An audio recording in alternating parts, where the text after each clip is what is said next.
अस्सलामु अलैकुम वरहमतुल्लाहि वबरकातुहू।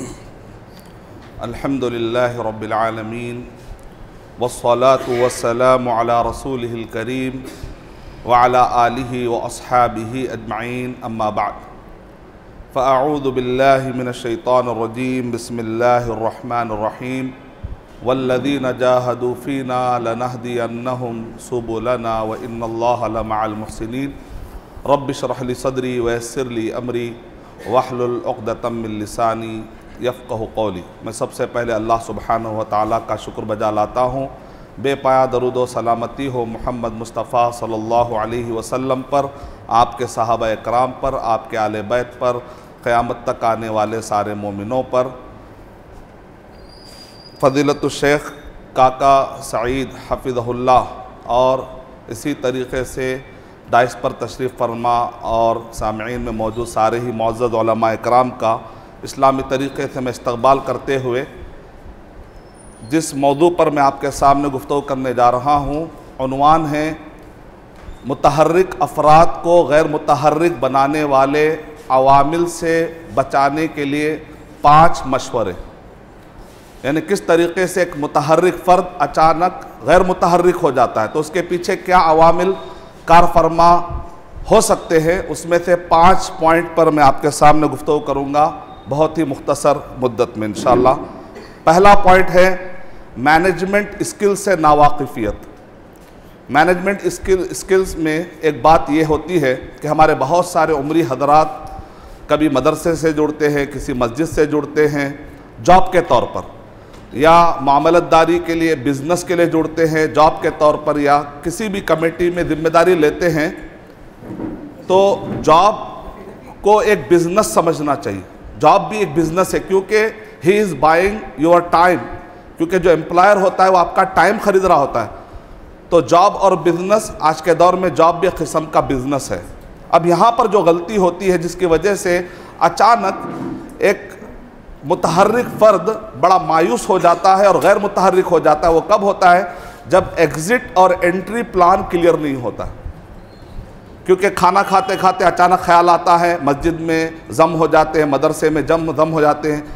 किसी भी मदरसे में दम होना या जिम्मेदारी उठाना ये बिरयानी जैसा कोई प्लान नहीं है। आप बिरयानी के लिए चलो मैं पैसे देता हूँ, चलो मैं पैसे देता हूँ, चलिए वक्तिया तौर पे कोई पैसे दे देगा, लेकिन कोई जिम्मेदारी उठाना एक अलग शय है, बिरयानी खाना अलग शय है। बिरयानी पर आप अचानक फ़ैसला लेते हैं कि मैं किसी मदरसे का ज़िम्मेदार बन जाता हूँ, क्योंकि आपको ख्याल नहीं होता कि ज़िम्मेदारी का मतलब क्या है। तो इसीलिए कहते हैं मैनेजमेंट की ज़बान में कि एग्ज़िट और एंट्री प्लान क्लियर होना चाहिए। ठीक है, मैं जुड़ूंगा, जैसे ही आप ऑफिशियल लैंग्वेज आती है तो आप एकदम संजीदा होकर कहें ठीक है मेरी जिम्मेदारियाँ क्या होंगी, मैं जुड़ूंगा तो मेरे ये शराइत है, मेरा ये टाइम है, मेरा ये वर्क है, मैं इस चीज़ से राज़ी होता हूँ, मैं इस चीज़ से राज़ी नहीं होता हूँ, और अगर ऐसा ना हुआ तो मुझे एग्ज़िट लेने की गुंजाइश होनी चाहिए और हम बग़ैर लड़े के फिर एग्ज़िट भी हो जाएंगे। तो इसमें होता यह है कि आदमी मायूस होने से बच जाता है। इसकी दलील हमें मिलती है सूरह कहफ पढ़ने से। सूरह कहफ सूरह नंबर 18 के आयत नंबर 68 से लेकर 78 के दरमियान एक नुक्ता है कि मूसा अलैहिस्सलातु वस्सलाम और खिदर अलैहिस्सलातु वस्सलाम या खदिर अलैहिस्सलातु वस्सलाम आपस में मिल रहे हैं। देखिए एग्ज़िट और एंट्री प्लान कितना क्लियर है। देखिए क़ाल लहू मूसा हल अत्तबिउका अला अन तुअल्लिमनी मिम्मा उल्लिमता रुश्दा। मूसा अलैहिस्सलातु वस्सलाम कह रहे हैं कि मैं आपके साथ रहना चाहता हूँ, मफ़हूम बता। फिर आगे 1-2 आयतों के बाद खदिर अलैहिस्सलातु वस्सलाम कह रहे हैं कि फ़ैन तबातनी फ़ला तसअलनी अन शैइन हत्ता उहदिस लका मिन्हु ज़िक्रा। अगर मेरे साथ आना है तो ये शर्त है भाई कि आप, मैं जब तक कुछ नहीं कहूँगा आप कोई भी चीज़ें खलल नहीं डालेंगे। एक मफ़हूम। अब उसके बाद एग्ज़िट का टाइम आ रहा है। कहा क़ाल हाज़ा फ़िराक़ु बैनी व बैनिक। अब ये मेरा और आपका नहीं जम रहा, चलिए हम अलग हो जाते। पहले भी लड़ाई नहीं हुई, बाद में भी लड़ाई नहीं। इससे होता यह है कि दोनों के नफ्सियात पर कोई नेगेटिव असर नहीं पड़ता है। एग्ज़िट एंट्री और एग्ज़िट प्लान बहुत क्लियर रखेंगे इंशाअल्लाह। दूसरा सबक हमें यह ध्यान में रखना है, किसी इदारे से अचानक निकाल दिया जाता है और आपको बड़ी तकलीफ़ होती है। आप कहते हैं मैंने तो इस इदारे के साथ ये नीयत की थी कि मेरा जनाजा निकले, लेकिन ऐसा क्यों निकाल दिया, मेरे ये है, मेरे मेरे मेरे कंट्रीब्यूशन ये है। आदमी सोच सोच कर, और शैतान भी और वसवसे डालता है, वो नुकसान से ज़्यादा तो शैतान के वसवसों से और ज़्यादा उसको ख्याल आता है। यहाँ पर उसके गैर मुतहर्रिक हो जाने का कवी अंदेशा है। तो ऐसे वक्त पर यह जहन में रखे कि बिज़नेस के अंदर नफ़ा और नुकसान दोनों में शरीक होना है। ये तसव्वुर कर ले कि मेरा नुकसान है, और नुकसान पे राज़ी होना तकदीर ईमान बिल क़दर के तकाज़ों में से एक तकाज़ा है। तो फिल वक्त आप नुकसान पे जो राज़ी हो रहे हैं, उसके ज़रिए से आपको दुनिया मिले या ना मिले, इंशाअल्लाह जन्नत ज़रूर मिलेगी इंशाअल्लाह। ये मेरा नफ़ा हो, ये मेरा नफ़ा हो गया। और आप कहते हैं मैं फिर ज़ीरो पे आ गया, अब फिर मुझे जाके कहीं जॉब तलाश करना पड़ेगा। ये आपकी गलतफहमी है। ज़ीरो पर नहीं आए, आपको इस इदारे के ज़रिए से कुछ ऐसा एक्सपीरियंस मिला, इंशाअल्लाह नेक्स्ट लेवल पर आप अलग रहेंगे। आपके न्यू एंट्री प्लान हो सकते हैं, आपके नए रूल्स हो सकते हैं, आप अपने रूल डिक्टेट भी कर सकते हैं। तो लिहाजा ये नेमत भी होती है, इसको पॉजिटिव अंदाज में लेना चाहिए। तीसरा, ये दुनिया कितना भी मिल जाए आखिरी में मता है, इसके मिलने या ना मिलने से ज़्यादा दिल पर असर नहीं लेना चाहिए। कुल्लु नफ्सिन ज़ाइक़तुल मौत व इन्नमा तुवफ़्फ़ौना उजूरकुम यौमल क़ियामह फ़मन ज़ुहज़िहा अनिन नारि व उदख़िलल जन्नत फ़क़द फ़ाज़ वमल हयातुद दुनिया इल्ला मताउल गुरूर। मता हर चीज़, मता का डेफिनेशन है जो कुल्लु शैइन, जो हर वो चीज़ जो ज़ाइल हो जाए, ख़त्म होने वाली। तो ये इसके अंदर एक फ़ायदा, इसमें एक फ़ायदा ये होता है कि बाद औक़ात एक आदमी आकर पहली मरतबा जब जुड़ता है तो उसकी काफ़ी पिज़िराई होती है, कहते शेख शेख शेख। कुछ दिनों के बाद जब वो यूज़ तो हो जाता तो इतनी इज्जत नहीं मिलती उसको। और एक फितरत है कि एक आदमी ज़्यादा इन तारीफ़ नहीं कर सकता आपकी। कुछ दिनों के बाद एक आम अंदाज में गुफ्तगू होती है, वो आदमी समझने लगता है मेरी इज्जत गिर रही। इज्जत गिर नहीं रही है, मता है। आपकी जो भी इज्जत है वो टेम्पररी ही रहने वाली है। यहाँ पर कोई आपको हमेशा बाकी रहने वाली चीज़ है ही नहीं। ये दुनिया का ऐसा फेनोमेना है ही नहीं कि आपको हमेशा वो चीज़ मिलते रहे, वैसा नहीं मिलेगा आपको। कुछ दिनों के बाद आप नॉर्मल ही रहने वाले हैं। तो जब ये आप एक्सेप्ट कर लेंगे तो गैर मुतहर्रिक होने के अवामिल से बच जाएंगे इंशाअल्लाह। और फोर्थ है, एक्सपेक्टेशन कम रखना इदारों से, या किसी भी शख्सियत से आप ताल्लुकात रख रहे हैं, उम्मीदें कम रखना।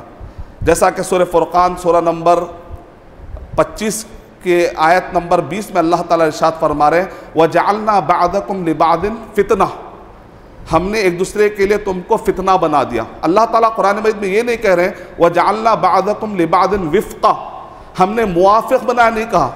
जो आदमी मुवाफ़िक़ शख्सियत की तलाश में रहता है वो दुनिया में अकेला रह जाता है। या तो 99 मुवाफ़िक़ होगा या तो 100% मुवाफ़िक़ मिलना मुश्किल है आपके। अगर आप ये तय कर लेंगे तो आपको सामने वाले से अगर 1% या 99% मनफी अगर कुछ आ रहा है तो आप असर नहीं लेंगे। क्यों? आपको क्लियर है कि भाई 100% कोई मुवाफ़िक़ हो ही नहीं सकता। कुरान मजीद में बता दिया गया। ऐसा क्यों अल्लाह ने सिस्टम रखा? अतस्बिरून, क्या तुम सब्र करते हो या नहीं करते? तो अल्लाह ताला ऐसा क्यों कर रहे हैं? वकाना रब्बुका बसीरा, उसके बाद की आयत में हिस्से में जवाब है। तो इससे हमें मिल गया एक्सपेक्टेशन कम रखना चाहिए। पांचवा नुक्ता बताने से पहले एक छोटा सा वाक़या। एक मोहतमिम थे, एक साहब थे, वो काफ़ी लोगों को डील करते थे। एक दिन में लोगों ने कहा कि भाई आप सबको अच्छा डील करते हैं, सबको खुश रखते हैं, आखिर क्या राज है? तो उन्होंने कहा कि मैंने अपने जहन में 100 खाने बना लिए। जब भी कोई शख्सियत आकर मिलती है, मैं देखता हूँ कि ये आदमी मुझसे 70% मेल खा रहा है तो मैं इसको 70% वाले खाने में रख लेता हूँ। मैं देखता हूँ कि ये आदमी 1% मुझसे मेल खा रहा है तो मैं उसे 1% में रख लेता हूँ। ये आदमी मुझसे 99% मेल खा रहा है तो मैं उसको 99 में रखता हूँ। जो जितना मेल खा रहा है मैं उससे उतना एक्सपेक्टेशन रखता हूँ, उससे ज़्यादा नहीं रखता हूँ। नतीजे में मैं मायूस नहीं होता हूँ, ना झगड़ा करता हूँ। आखिरी नुक्ता है, अपने आप को डिजिटलाइज करने का ज़माना है, अपडेट करने का ज़माना है। बहुत सारे उम्री हजरात इल्म हासिल करने के लिए जितनी मेहनत करते हैं, इल्म बांटने के लिए, प्रेजेंटेशन के लिए उतनी मेहनत नहीं करते। ऐसे बहुत सारे फिलवक्त मुकर्रिरीन हैं जो ना मदीना यूनिवर्सिटी में जिन्होंने पढ़ा है, ना वो उमराबाद में उन्होंने पढ़ा है, लेकिन यूट्यूब पर उनकी व्यूवरशिप हमसे कई ज़्यादा है। उनको देखने वाले सवाब जारिया लूट रहे हैं, वो लोग नेकियां लूट रहे हैं। हज़ारों लाखों लोग उनके ज़रिए से ज़िंदगियों को बदल रहे हैं। बहुत सारे लोग नमाज़ी बन रहे हैं उनके बातों से। फिर क्या बात है कि मदीना यूनिवर्सिटी, उमराबाद जैसे मदारिस में पढ़ने के बाद एक उम्री मुतहर्रिक रोल अदा क्यों नहीं कर पाता? क्योंकि उसने अपडेट नहीं किया अपने आप। वो क्या है, पढ़ने के लिए उसने खूब मेहनत लगाई, लेकिन देने के लिए फिर एक अलग मेहनत लगती है, वो उसने वो मेहनत नहीं। और इन्होंने देने के लिए खूब मेहनत की, पढ़ने के लिए उतनी मेहनत नहीं की, इस वजह से वहाँ पर कमज़ोरी उनकी पाई जा रही है। और यहाँ पर कमज़ोरी देने के लिए एक अलग तकाज़े, उसके अलग मेहनतें होती हैं। अगर हम अपने आप को अपडेट कर लें, एक हमारे ख़ानदान में एक ससुराल में एक दादा जान है, तो उन्होंने कहा कि हैदराबाद में एक वक्त था इलेक्ट्रॉनिक दुनिया में मैं मूजिद था, मूजिद, लेकिन आज मुझे कोई भी नहीं जानता। मैंने कहा वजह क्या है, तो उन्होंने कहा कि जब से डिजिटल और कंप्यूटर का ज़माना आया है, मैंने वो चूँकि फ़न नहीं सीखा, तो आज मैं नसीम मनसिया हो चुका हूँ। अगर मैं अपने आप को अपडेट करता, लेकिन मेरी उम्र के तकाज़ा इतना, मैं बूढ़ा हो चुका हूँ कि मैं अपने आप को अपडेट नहीं कर सका, तो मुझे वहाँ पर एक सबक मिला कि आप ज़माने के हिसाब से अपने आप को अपडेट नहीं करते तो ज़माना आपको बाजू रख देता है, क्योंकि काम वालों की ज़रूरत होती है। तो इससे हमें सबक मिलता है कि हमें अपने आप को अपडेट करना है। अपडेट करने का तरीक़ा बताया गया, अल्लमा बिल क़लम अल्लमल इंसान मा लम यअलम, यानी ख़यालात आते हैं तो सोचिए मत, लिखिए। जब आप लिखते हैं तो ख़यालात ठहरते हैं, उनके अंदर क्वालिटी आती है। जब तक आप कलम उठा के लिखते नहीं अपने ख़यालात को, आप अपडेट नहीं हो सकते। अल्लमा बिल क़लम अल्लमल इंसाना मा लम यअलम। अगर आपको नई चीज़ों में अपडेट लेना है तो कलम उठाना पड़ेगा, लिखना पड़ेगा, अपने ख़यालात को ठहराना पड़ेगा, तदब्बुर करना पड़ेगा, हालात का जायज़ा लेकर दुआएं करना पड़ेगा, और उसके बाद वल्लज़ीना जाहदू फ़ीना लनहदियन्नहुम सुबुलना पर अमल करना पड़ेगा।